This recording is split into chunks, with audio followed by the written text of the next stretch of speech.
Nigeria has had over 11 successive and consistent quarters of growth since its exit from recession, and the exchange rate in the last 4 years also remained stable until the global effects of COVID-19. Reserves are $42.5 billion, up from $23 billion in October 2016. This was not a fluke. These are the results of planned, deliberate, and effective actions of the rescue team assembled by Nigeria's President Muhammadu Buhari. For every member of Buhari's government, the goal is to deliver dividends with proof of real and verifiable achievements. I recall that the President and our government were concerned about the state of the national economy, levels of inequality, and challenges that ordinary Nigerians had in getting business done, transport, and related infrastructure. So we evolved an economic recovery and growth plan with the hope of using that to galvanize the economy, to meet the expectations of Nigerians in terms of producing employment, producing food, and getting on with business. I think about a week after our inauguration, the President asked me to meet with him in his office, and he was particularly concerned about the Ilorin-Jeba route, the link between northern and southwest Nigeria, a major transport artery for food, petroleum products, construction materials, and so many other things. The road had essentially given way between Ilorin and Jeba. It used to take about 7 days to complete that journey from Sokoto to Lagos. The road was just not passable. It wasn't unmotorable, it was unpassable. And he was also concerned about the Abuja-Kano highway, the second Niger bridge, and the Lagos-Ibadan expressway, and what were the obstacles and what my recommendations would be to get those projects back on track. The President left us a free hand to evolve policies and programs for the ministry as we considered auspicious and sensible within the framework of the economic recovery and growth plan. A budget of 261 billion naira will not be enough, but the Buhari administration will prioritize, slow down, and halt new projects while concentrating on completing roads that drive the economic and agricultural movements, such as the Enugu-Port Harcourt Road and Suleja-Sokoto Road. The first achievement was to revise all the existing road contracts that we inherited, what was needed to get the contractors back to work, because many contractors had been laid off at the time. There were no payments to contractors. Budget for roads across Nigeria was barely 18 billion. We got a budget for 250 something billion approved for 2016. The feedback is the young men working on the construction sites we've been visiting and inspecting. One of the construction companies bought 600 tires in one day because we paid. Demand for bitumen and petroleum products went up. These numbers correspond in the quarterly National Bureau of Statistics report. An activity in works has a knock-on effect on mining, building materials, sand, granite. Construction companies pays its suppliers, supply iron ore, supply cement, to start producing sand, to start producing aggregates, sharp sand, laterite. Those numbers continue to rise. Part of the reason why you have consecutive quarter growths. The road out of recession. The second thing is that travel time started to reduce. Roads like Ore, Benin, Shagamu, people used to sleep on that road as they used to on Lagos-Ibadan. Clearly the conversation is, when are you going to finish the road? Many parts of the road are verifiably now better motorable than they were before. People are spending a little time on the road longer than they wish because the road is under construction. The Ilorin-Jeba that was a 7-day journey is now a 1.5-hour journey through 190 kilometers. We are now dualizing the road, but commuters can drive through, expanding it to Mokwa, going towards Kaduna, keeping the economy going, moving agro-produce from the north and moving goods from ports, petroleum products across the country. And all of these are interconnected. In spite of difficult financial situations, President Buhari remains committed. There are at least 525 projects going on simultaneously across the nation. But bad weather conditions remain a critical factor, slowing down some projects. The second Niger bridge structures are now out from under the water. We spend about 5 billion naira a month there.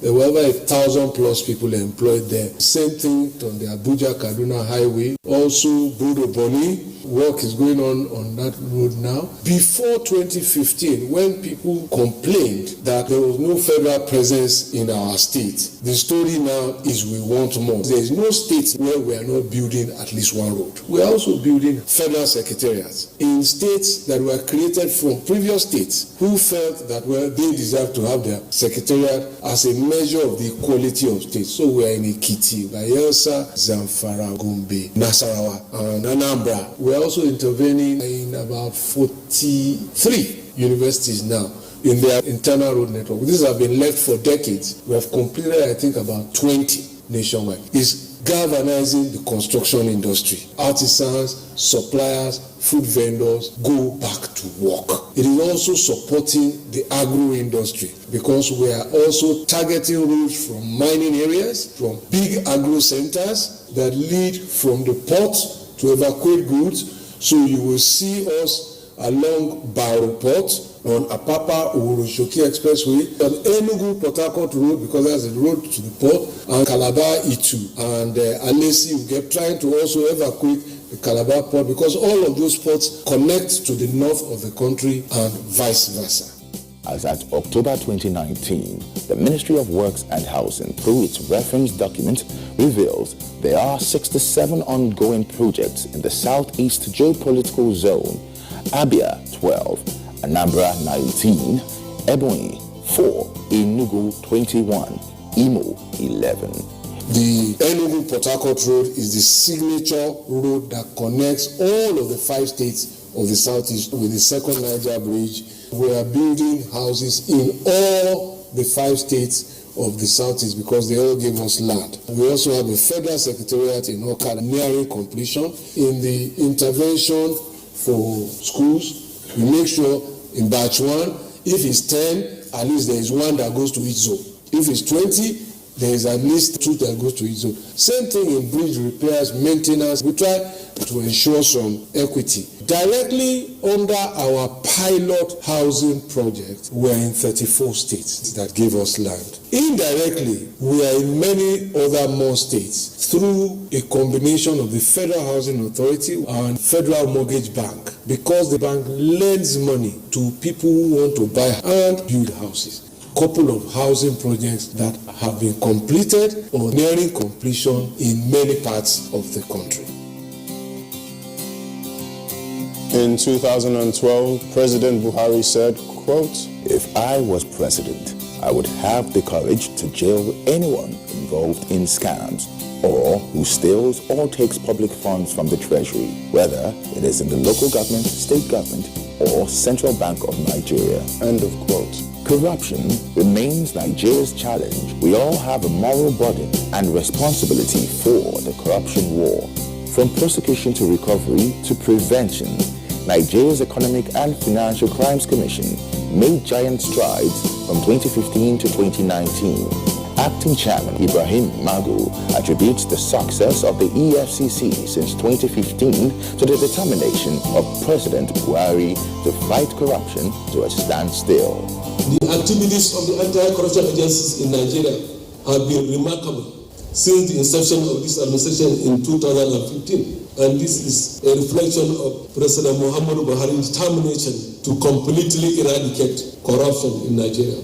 The achievement of the EFCC, for instance, have been very tremendous. The tireless effort of the Commission's officers are made, culminated in discovering multiple convictions and recovery of funds and properties worth billions of naira. The Commission secured by the Commission in the beginning of this administration reflect a positive progression. In 2015, the Commission secured 103 convictions. In 2016, 194, 2017, 189, 2018, 312 convictions. From January to date, we had 4 or 6 convictions. Despite this record, corruption remains a challenge in our country. I believe that the fight against corruption requires a multi-stakeholder approach. Institutional mechanism alone will not eradicate corruption. We must have the passion. We got 56.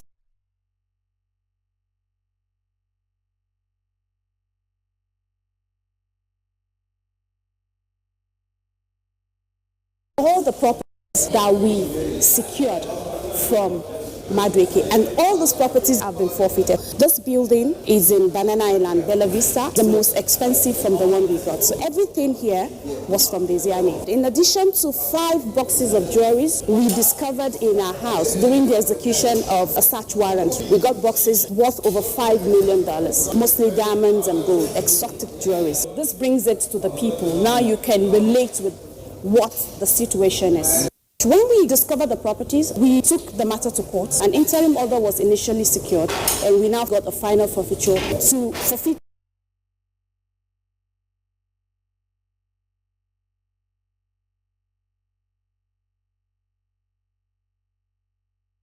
Crime.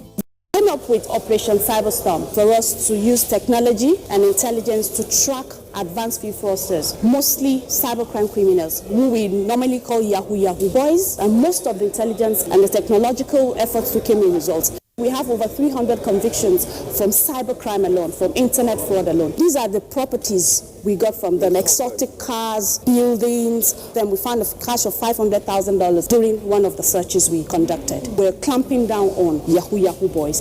The EFCC was also able to get closure on the alleged siphoning of over $2 billion in the arms deal of former National Security Advisor Sambo Dasuki. In this particular area, we're able to get the conviction of late Alex Vade's properties, some in Abuja. In addition, we found in his wardrobe $1 million in cash during the execution of a search warrant. The $1 million has also been forfeited to the federal government. In addition to these buildings, we also secured the forfeiture of over 2 billion naira belonging to Amosu. That's in money and properties. We've secured a couple of convictions. Top on the list of that was that of the former governor of Plateau State, Joshua Darie, and Jole Nyama, the former governor of Taraba State. They got 14 years each, but was finally reduced. The Commission has extradited Nigerians to various countries for different offenses. Like Franka Asemota was extradited to the United Kingdom for engaging in human trafficking, and Kekere Akun, he was extradited to the United Kingdom for an offense he committed 14 years ago and ran to Nigeria. So the EFCC investigated him for identity fraud. We arrested him, and they discovered that he was even on a wanted list in the UK for a murder he committed 14 years ago. So the EFCC was able to get him extradited back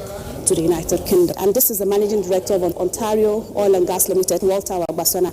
He also backed 10 years imprisonment. Still talking about subsidy fraud, Jibril Rowai also backed 10 years imprisonment. We secured this conviction. 17 persons were prosecuted and convicted, sentenced for illegal dealing in oil products. And Joseph Nwobike, former senior advocate of Nigeria, convicted for perversion of justice. Kebbi State former General was also convicted for a fraud of over 1.6 billion naira. These are some of the cash we recovered from the raid we conducted in Lagos in Balogun Market. It's 250 million naira in cash. Before now, the EFCC usually carry out raids on fraudster hideouts. Most of them use shrines to deceive unsuspecting victims, and they tie them down to so many death threats and charms and all that, and they use that to extort money from them. The EFCC destroyed most of their shrines, and it created a lot of awareness for people to know most of these things are just film tricks. They're not real. For example, if you take you to a shrine and you see some of these things, these things could be real. They were created by people to deceive. They don't have any powers. Fraudulent activities and fraudsters don't have a say or don't have a place to do or carry out the activities in Nigeria anymore. It's no longer a safe haven for crime.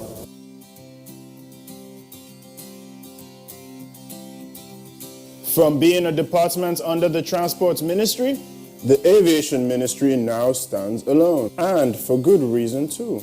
Today, under President Muhammadu Buhari, this is how Nigeria's 4 busiest airports look. The Muritala Mohammed International Airport, Lagos, the Nnamdi Azikiwe International Airport, Abuja, Port Harcourt International Airport, and the Malam Aminu Kano International Airport, Kano. With over 5 million passengers each year passing through these 4 airports, the Africa Development Bank thought it made business sense to invest more in these airports and make them viable with more opportunities to explore.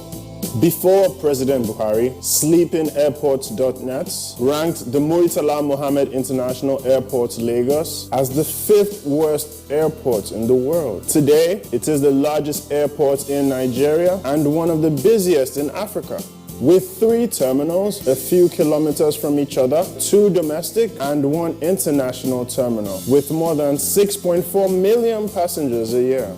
The Nnamdi Azikiwe International Airport, Abuja, has international and domestic terminals which share a common runway. Today, under President Buhari, the new airport, with better facilities, now features 72 check-in counters, 5 baggage collection carousels, 28 immigration desks at arrivals, 16 immigration desks at departures, 8 security screening points, and 8 passenger boarding bridges. The Abuja airport today can handle 15 million passengers every year, up from 3.46 million passengers in 2017.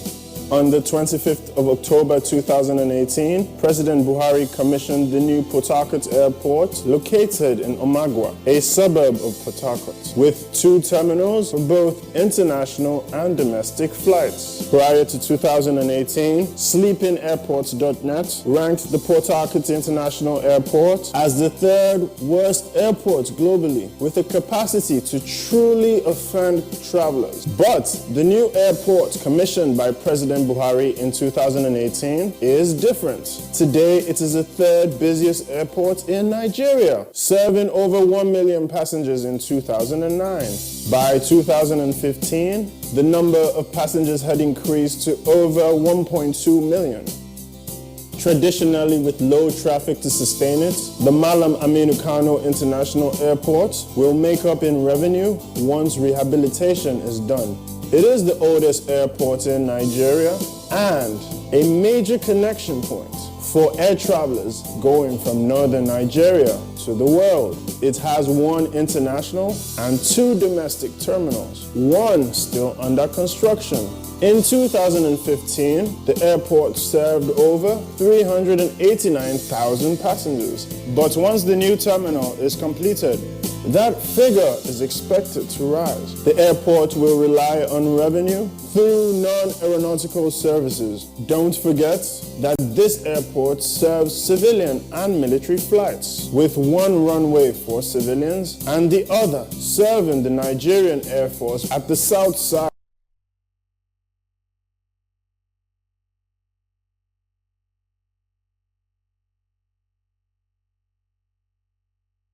There was real attention in the oil-rich Niger Delta states regarding the survival of the presidential Amnesty program initiated and promoted by the late President Musa Yar'Adua to quell unrest in the region. Professor Charles Dokubo, former coordinator of the Presidential Amnesty Program, explains. When Muhammadu Buhari won the elections, the fear that he was going to scrap the program, they were all unfounded because this government is so committed to the desires and aspirations of the Niger Delta people. He believed that for some time I've not been treated well by some administrations, but he believed that he will bring them and make them realize that they are co-equal with all other Nigerians and make provision for them so that there could be peace and security, bearing in mind the Niger Delta is where all what we clamor for in this society comes from. So definitely there was a desire on the part of the government and administration that peace and security should be maintained in the Niger Delta, as well as human capital development in terms of training, providing chances for employment. People can also do things for themselves. Not government can do everything. The most important thing is the diversion of training from offshore to onshore, which has been taking a large bulk of the money from the office. This training will be done within the program into institutions linked with universities and other institutions so that they could be certificated. They highlight completion of the vocational training center at Agadagba in Ondo State, a first-class institution that our people now go to acquire knowledge on oil and gas. And if our people could have access to such employment, it could also do us well. We cannot complain that we have been marginalized. The industry is fast changing in the 21st century. You have gas now coming to be the most important resources that we have instead of oil. We are training people in these areas, like the petroleum training issue and all that, linked with Agadagba in Ondo State. Also, we have one at Gelegele in Edo State, close to the ocean. You can see that you have a gas plant there. Building structures in all these places is the way forward for the Amnesty program. If you don't have knowledge in this 21st century, then definitely it will be difficult for you to get employment in these emerging and growing sectors. That is where our focus is. In Obama, in River State, you have this deep sea welding program. This type of knowledge is not even available in other West African countries. Students from the sub-region will come there and acquire knowledge. And that small, leafy town of Obama could be bustling with foreign students coming in, also making the economy of the region boisterous. In the Nigerian University, we are paying about 800 million in school fees and living allowances. Just calculate that for the number of students that are there. We have even drawn down on sending students abroad. That's why we are concentrating more on universities in the country, only for very specialized courses that we don't have place for in Nigeria. That's why we send them to acquire the knowledge of the 21st century. If not, all the universities in Nigeria, they have our students there. The initial fear that these are people from conflict-infested areas that they are not going to read and all that, I think we have turned it around to show people that they have the thirst for knowledge and they could acquire. They could go for wherever it is and set and get what they want. In the brief period of this program, which is about 10 years, they have done well for themselves and for their community.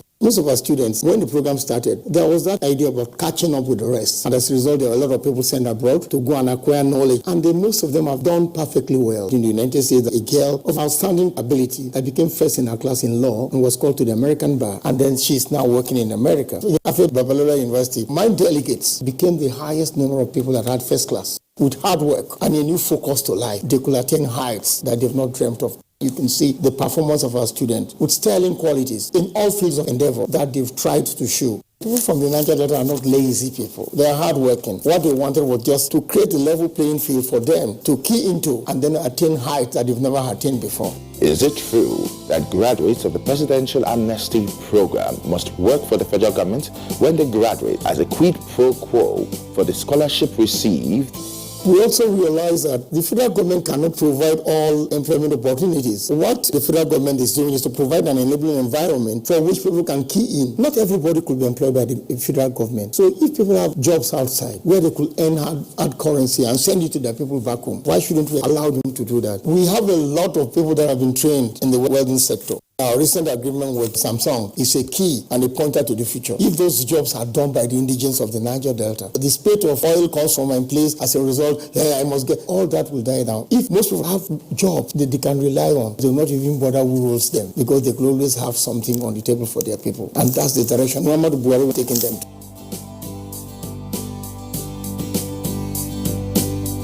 Indeed, the Nigerian Lottery Regulatory Commission under the Buhari presidency is only one of the success stories of a dynamic government actively seeking to diversify the Nigerian economy. Chief Executive Officer Lanre Gbajabiamila says the revenue so far generated by the commission has not scratched the surface of what is possible. The National Lottery Regulatory Commission was set up as a revenue generating agency and has been improving gradually. Prior to my coming into office, we were generating about 400, 500. But because this industry is so peculiar, it's taking a little bit of time to have a team to meet the mandate set for us by Mr. President in terms of revenue. For the last quarter in 2017, we were able to generate a little bit over 1 billion. We saw where we had leakages. Based on that, our revenue went up. That hasn't been achieved the last 10 years of the National Lottery Commission. As of 2019, we're close to 2 billion. Government is big. They have a lot to do for the people of Nigeria. The only little way we can support is to generate these revenues for good causes, for education, health, environment, disasters, or areas as Mr. President might choose, or to help wherever he chooses to. And we've been doing this all over Nigeria. In Katsina, we donated equipment to the hospital there, x-ray machines, different machines. We've done that in the east, gone to Calabar. It's a different government. We all know what Mr. President is all about in regards to leakages, in regards to corruption. There's zero tolerance to non-remittance. When we went after I don't want to mention the company itself, but this was outstanding for my time. They coughed out about 400 million, which went to our sister agency, the Trust Fund, who are the custodians or the fund managers of our funds. That was in July. And then we did another one early September. and we recovered about 68 million from that particular organization as well. Because as regulators, we make sure they remit to government. Because without those revenue, what are we here for?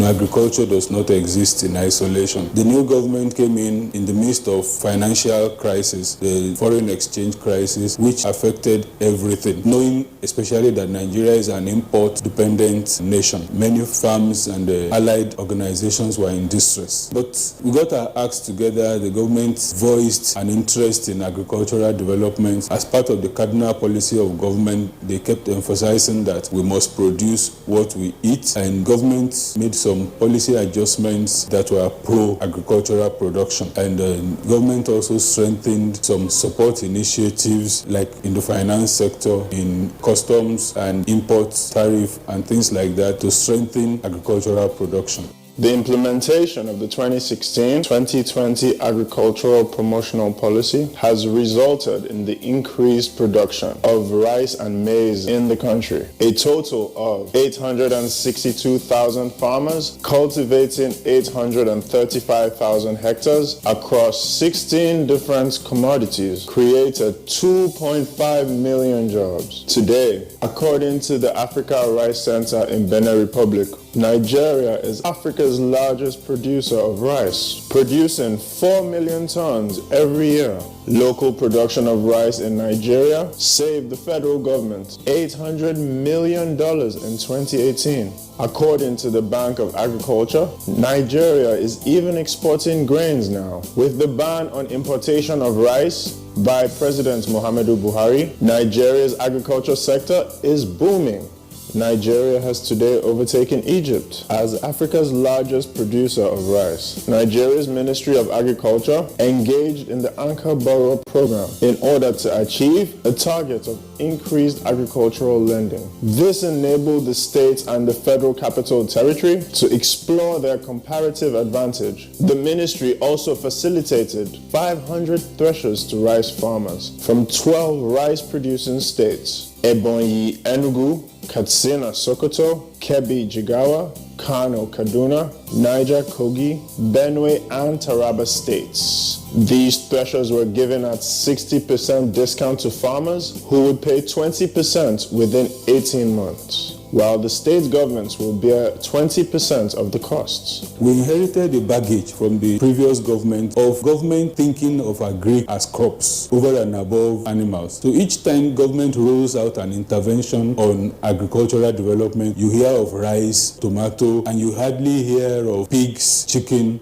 Well, we started hearing of cattle, whereas if we're trying to transform animal production, the first animal to think of is the chicken. That was late in the day to come. But government eventually saw reason and put in place policies to encourage production of all these animals. There's something the Buhari administration did very well that has helped livestock, particularly the poultry sector. And that was this control of smuggling. Because a major factor militating against the production of poultry products in Nigeria was the fact that our borders were too porous. As at 2015, Nigeria could not compete dollar to dollar with countries like Brazil, Vietnam, Mexico. Smuggled products from these countries had a way of undermining what was produced locally. They smuggle substandard products, which become even cheaper and hazardous to public health. The government controlled smuggling, and that immediately gave a boost to the market because local producers had where to sell. Today, there is a lot of enthusiasm among those who are producing chicken, same for those who are producing eggs in the country. People are still having issues with processing, with storage, and so we still need government to do a lot in that area. But interest by the government, access to finance, control of smuggling has improved. Those who are in it as business are finding it more interesting to participate in agricultural production.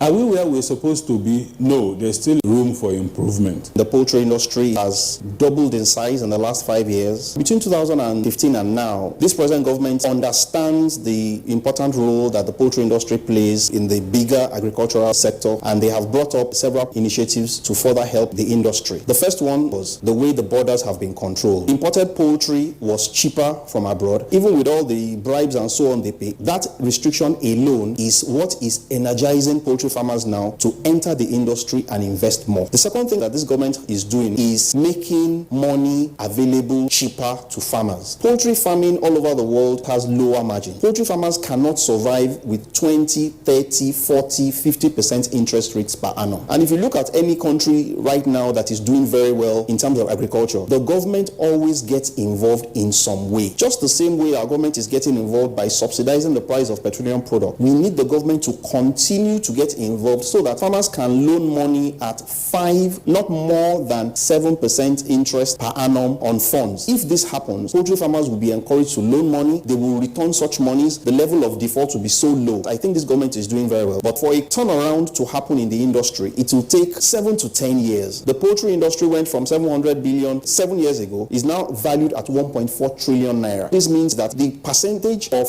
Nigeria's GDP contributed by the poultry industry alone is steadily increasing, which is a good thing. We want more of this.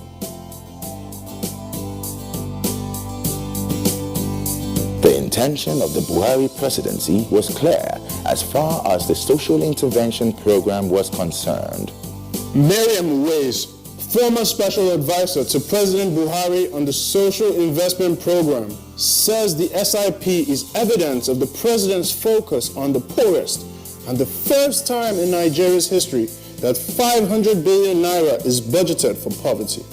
It is evident that this administration's focus was on the poorer segments of society. Over the past 4 years, it's been consistent. It's all about how do we support citizens who in the past have never ever felt the impact of government. Yes, people scoff at 10,000 naira, but when you think about how happy they are in the market and look at the entire inventory, it's not up to 5,000 naira. People that sell corn or almost tied up or salt, they don't know where to go for money. Now they are getting loans. People don't talk about the data that is being collated for every person we give loans to. We have their profile, picture, trade, so we know where they are in the market. And all of that information is available for analysis, so we're able to plan. Surprising that in the past we've never done this, because this is so critical for us to close the disparities. The social intervention program is a win-win for everyone.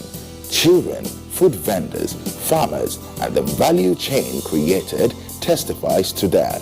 President Buhari promised that he would do the school feeding program, and now we're in 35 states, and a value chain has been created in addition to the fact that children are coming back to school, to the extent that some states are complaining our classrooms are too small. We're boosting their nutrition. The teachers say they're more attentive in class. Then you have the women that are being empowered. Their businesses are growing. We need almost 7.7 million eggs every week. Imagine the poultry farmers, they now have a sustainable income, almost 95 metric tons of fish that is required every week. Don't even talk about the fruits, vegetables, chicken, palm oil, groundnut oil. Everybody is happy because they know that everything they're producing is going to be bought up. With mixed feelings, we hear stories of children hiding eggs in their uniforms or pieces of chicken because they want to take home to their siblings, because unfortunately the budget only covers classes 1 to 3 in public primary schools. We hear of children not wanting to be promoted to class 4 because they won't get fed. There are just so many contending demands, but the president has prioritized these interventions, and so the money has not been reduced ever since. And our releases have been growing in terms of percentages every year to accommodate the numbers that are growing. We also have an Empower program for unemployed graduates and non-graduates. We have over 526,000 now, that 500 graduates that are working in different fields. Over 108,000 of them have started their own businesses. We're partnering with IBM to see that they have digital skills. All of them have devices. At least 200,000 of them do, and then the 300,000 that are yet to have are not being set up yet, because it's all about learning as you grow. And we have the non-graduates. So we've set up very close partnerships. The National Automobile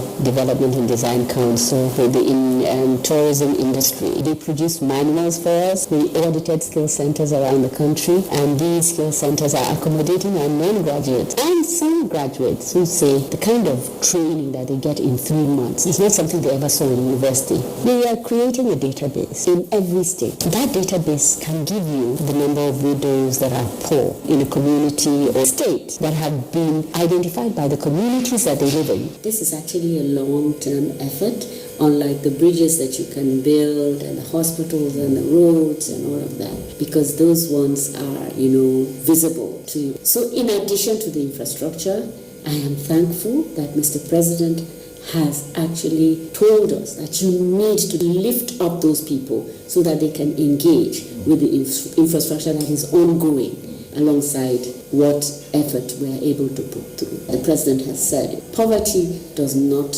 recognize political party affiliation, culture, religion, and the President of all of Nigeria. So go to every part of Nigeria where there's poverty and address it.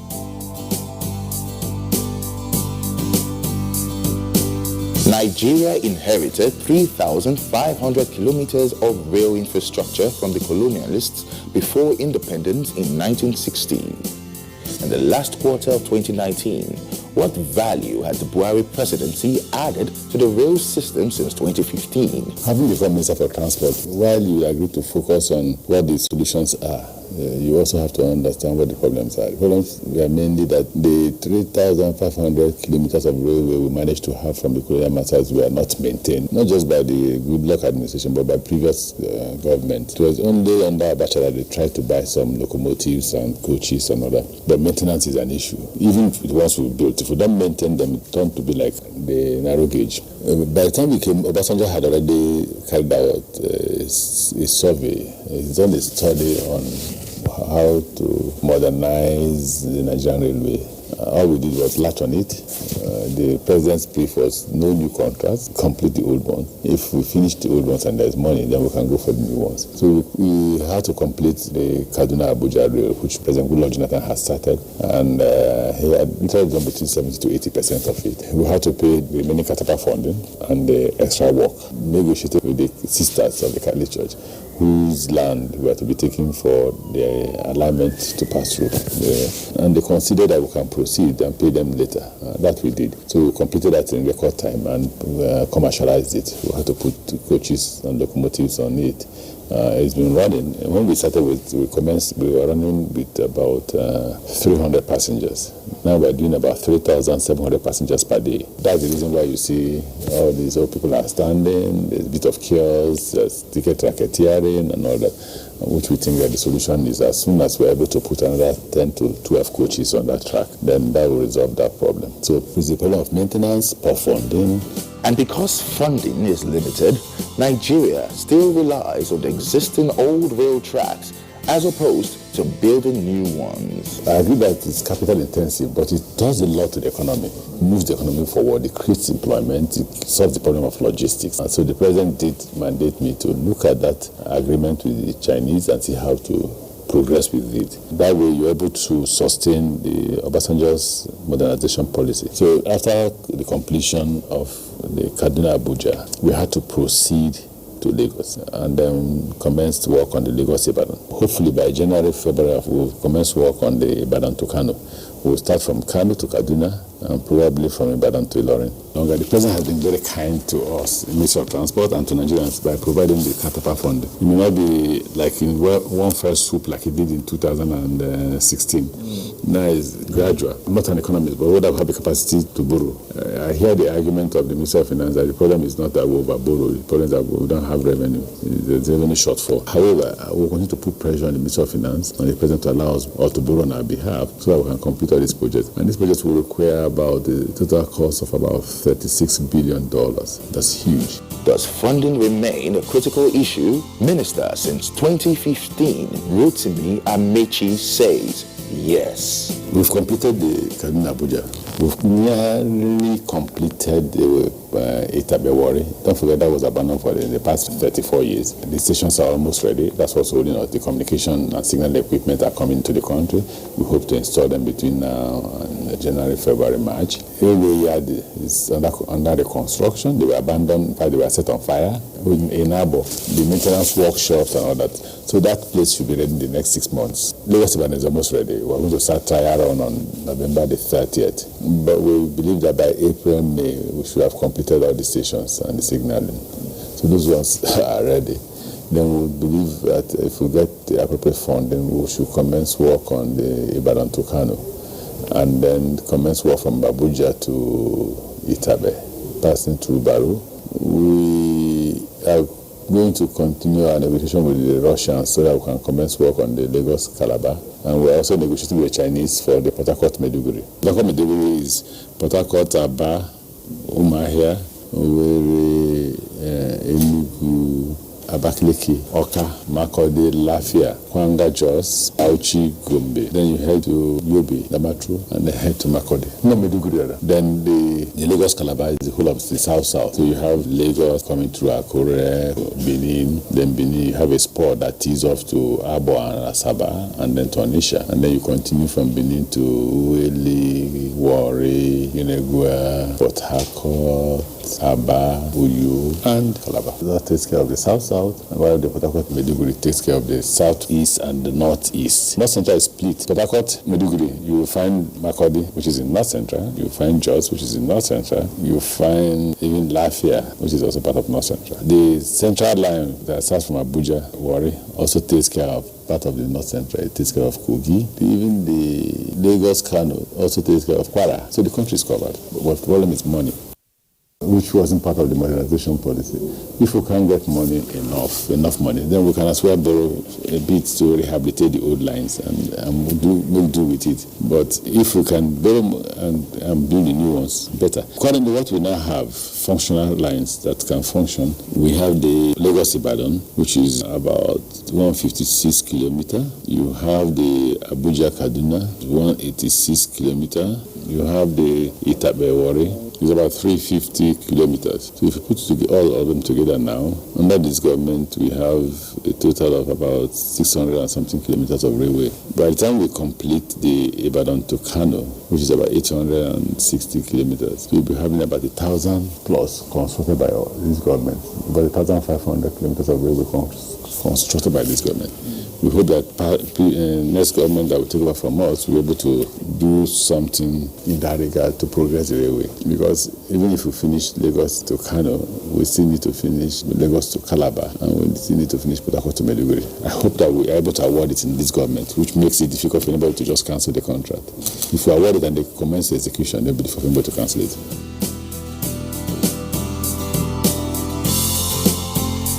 With the triple portfolio, the Ministry of Industry, Trade and Investment, Minister since August 2019, Niyi Adebayo explains the President's vision. President's vision is to get people out of poverty. The President has one driving desire, and he says it all the time, to get 100 million people out of poverty over the next 10 years. This ministry is key to that. We've established and we know that one of the easiest ways of getting people out of poverty is for them to get jobs. One of the easiest ways for people to get jobs is for there to be thriving industries within the country. So we're doing everything possible to encourage those industries that exist. We're encouraging them to enlarge what they have, increase their production, and we're encouraging new people to come in and set up industries. Through the Bank of Industry, a lot of money is going out to help micro, small and medium scale industries. A lot of money is going out to help young entrepreneurs, young farmers. So there's a lot of work being done. Nigerian Export Processing Zone Authority, NEPZA, established with a strategic mandate of promoting and facilitating local and international investments into Nigeria's licensed free trade zones. So far, it has licensed 39 free zones spread across the country. 14 are currently operational, with 400 licensed free zone enterprises under Buhari. NEPZA has licensed 5 more free zones. Among these are Dangote Free Zone, valued at $12 billion, Tomorrow Industrial Park in Lagos, valued at $450 million, quits aviation services free zone valued at $215 million and has attracted over $16 billion into the national economy as foreign direct investment. The whole essence of the free trade zone is it also helps in creating jobs, because what happens is that when you create these zones, people come, they set up the factories with a view to exporting their goods. However, the labor that they have to use are our people here. Our people here have jobs, they pay taxes, which brings revenue to government as well. So sometimes, even within the free trade zone, if you want to sell your goods locally, you pay taxes on those goods that you're selling locally. So it's a win-win situation for the government. Government is making revenue, people are working, government is making revenue from the taxes that they are paying. Before Buhari, the highest allocation to NEPSA was 2 billion naira. But under President Buhari, Nigeria has witnessed an unprecedented capital allocation of about 100 billion naira to NEPSA. 50 billion naira in 2017 and 50 billion naira in 2018, leading to a remarkable upgrade of the infrastructure of the Calabar Free Zone and completion of construction work at the Kano Free Zone. The 2019 budget provides a possible 40 billion naira to NEPSA. And how does the federal government monitor the effectiveness of its policy on the ease of doing business? For the ease of doing business, we have to collaborate with different ministries and state governments. So we have a committee, and it is the job of that committee to see that things are working out properly. We are not where we want to be. We believe that we can do better than what we have done so far, and we're working hard in that direction.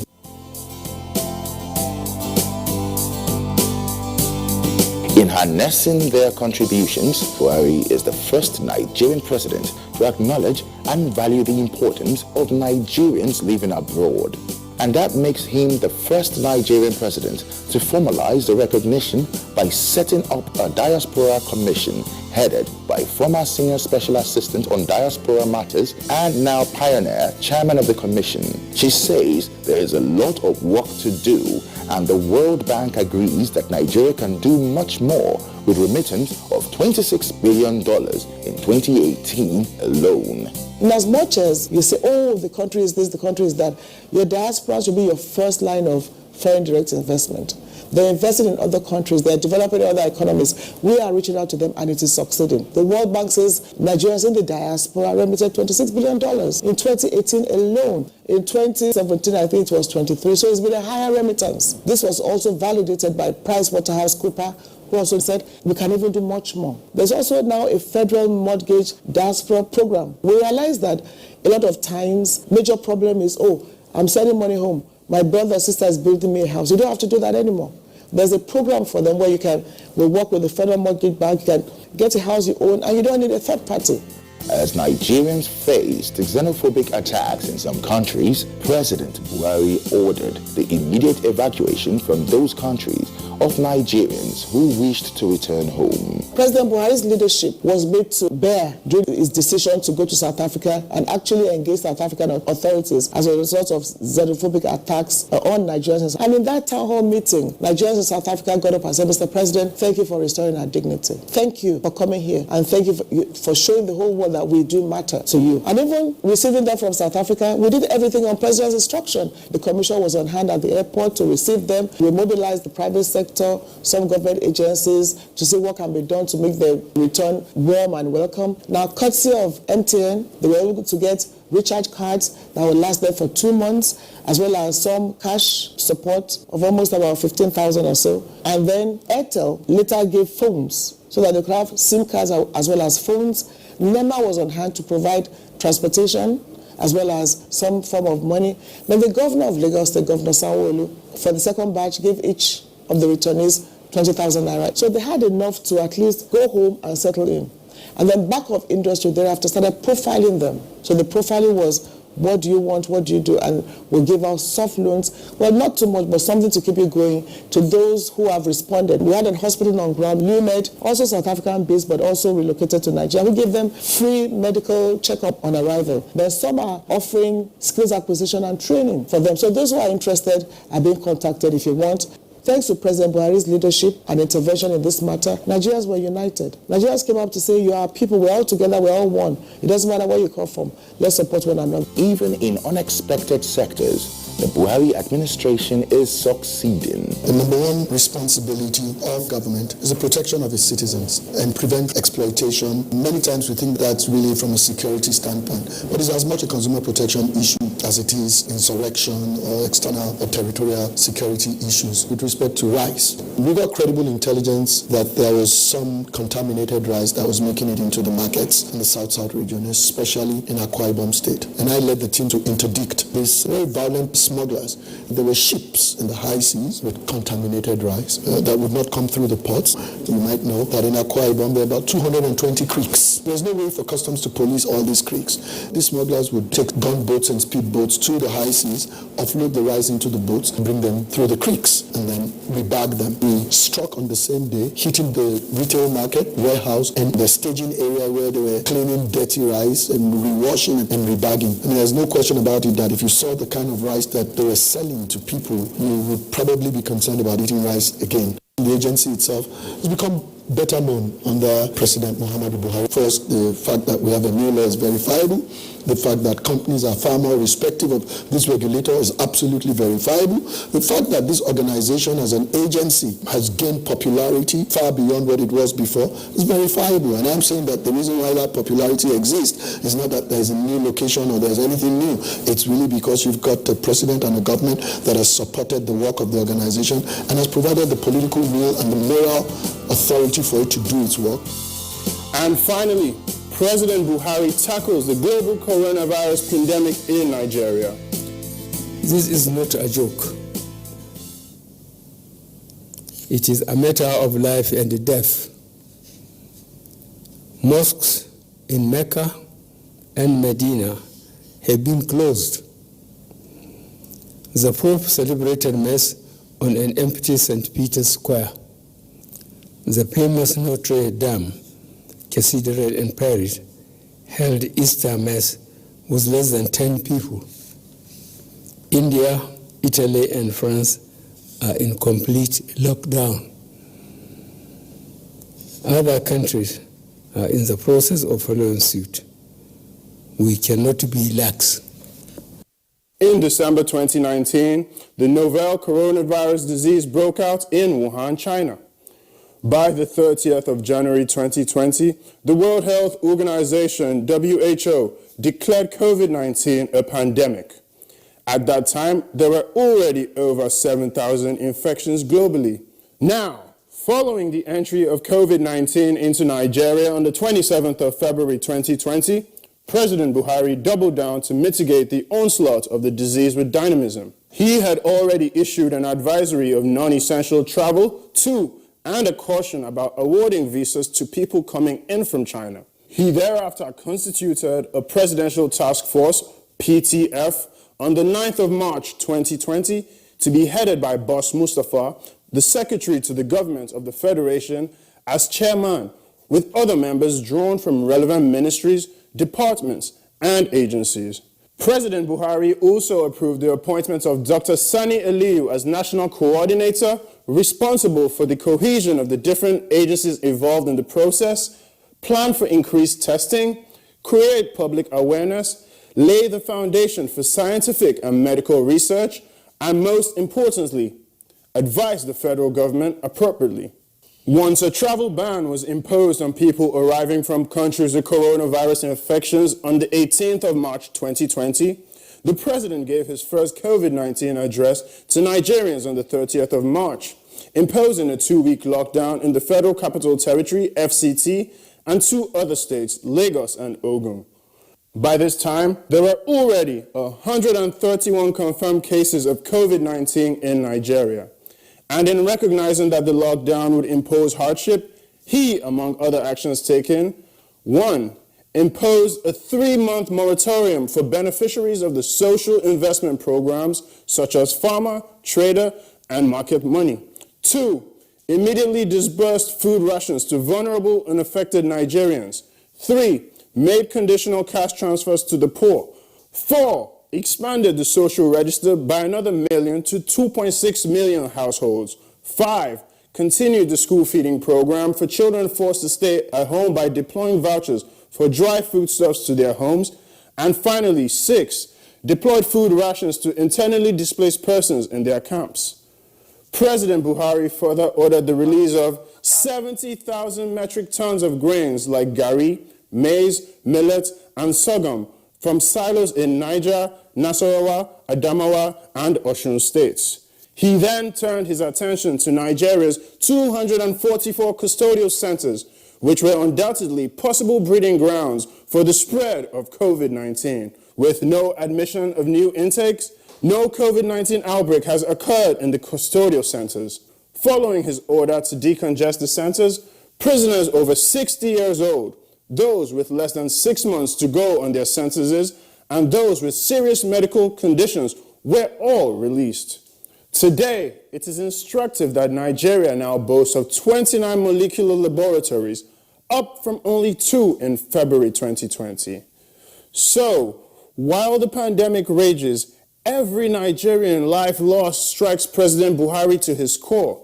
He continues to urge all Nigerians to obey the guidelines of the NCDC, as it seems that the global COVID-19 is going nowhere anytime soon. The building blocks for prosperity are already being laid. The ambition and the vision of the president to take 100 million people out of poverty in 10 years is very achievable. The signs of prosperity, getting people back to work, moving money around the economy, getting either to dormant sectors like mining and all of that back, agriculture back.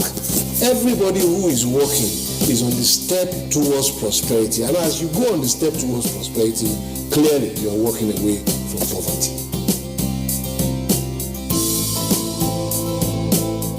And so, it's 5 years since Buhari became president.